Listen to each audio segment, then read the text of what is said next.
Google finally decided to add wireless charging to its A series of smartphones, starting with the Google Pixel 7a. In case you're wondering how the Google Pixel 7a is going to work with Magsafe wireless chargers, that is what we are going to cover in this video. So this here is my Belkin wireless charger, and this here is the iPhone 12 mini.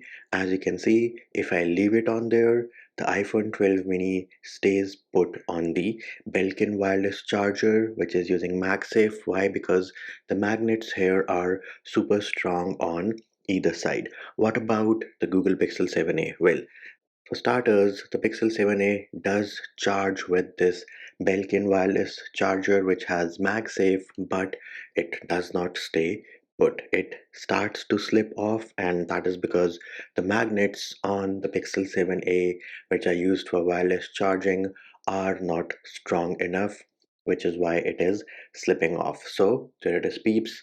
If you have a Google Pixel 7a and you have wireless chargers, the magnets are not strong enough for the phone to be hanging in the air like you can with the iPhone 12 mini. Of course, if your wireless charger is on the table, it is going to charge the Pixel 7a. But if you have something like the Belkin MagSafe charger, well, then you are out of luck.